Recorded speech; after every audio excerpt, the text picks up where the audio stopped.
Bueno, mi proyecto es un proyecto agroecológico, se llama de Les Marietes Arteco, ¿no? Y nosotras desde los inicios siempre estuvimos claro que nosotros íbamos a luchar por la soberanía alimentaria y íbamos a trabajar en un modelo agroecológico.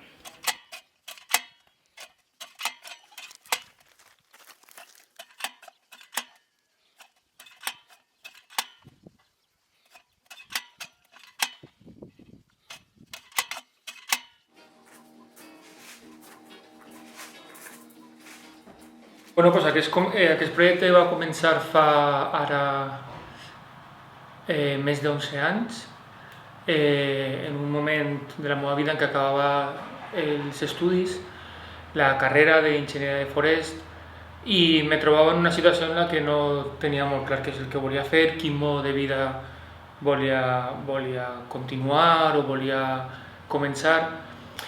I va ser un poc ahir, en aquest moment, en el que me vaig trobar, vaig veure que d'alguna manera l'agricultura, i més un tipus d'agricultura concreta com és la de l'agroecologia i emmarcada en la sobirania alimentària, era el que d'alguna manera quadrava en mi, no? Des del punt de vista de les meves aspiracions més ideològiques, però al mateix temps del trobar-me en un treball en el que d'alguna manera jo decidira, jo estiguera tocant la terra, l'entorn, i al mateix temps tocant societat, o millor dit, consolidant un model social a partir del meu treball en la terra, no?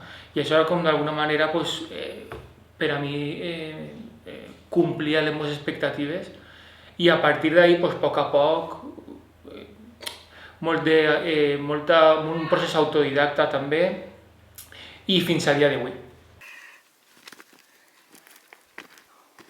Yo estaba en Valencia y estaba trabajando de fotógrafa.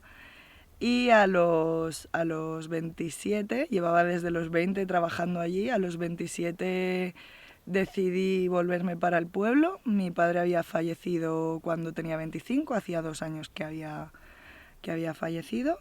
Y pues una vez estuve aquí, estuvimos mirando a ver pues qué hacíamos con el tema de las tierras, y decidí pues instalarme como joven agricultora, que era algo que no me había planteado en ningún momento, pero vino así. La verdad es que estoy contenta con la decisión.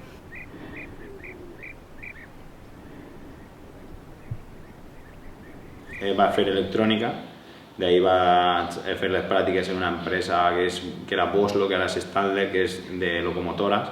D'ahir acaba el treball i d'ahir me vaig fer comercial en l'empresa de ma mare, i d'ahir pues ja bueno, estava ja en tema de l'ansietat i tal, que no sabies on buscar, i vaig acabar pues, curant-me en l'alimentació i diguem, pues, jo vull fer alimentació per poder menjar jo bé i damunt donar-s'ho a la gent, que és algo que és una veritat que vaig conèixer i dic, hòstia, quan més gent estiga ben alimentada, més sana estarà i més ganes de fer coses i més feliç i un món millor. Vamos, per mi, aquesta semillita és la que vaig dir, pues, tiré per ahí i així estic.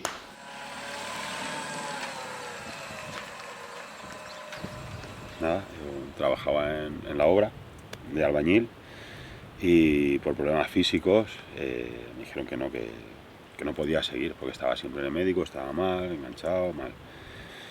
Y mi madre me dijo, pues, dice, ¿por qué no pruebas con unas cabras, a echar cabras? Que siempre te han gustado los animales muchísimo y si te han dicho que clima seco y andar y tal, pues te vas allá a la montaña con cabras y pruebas.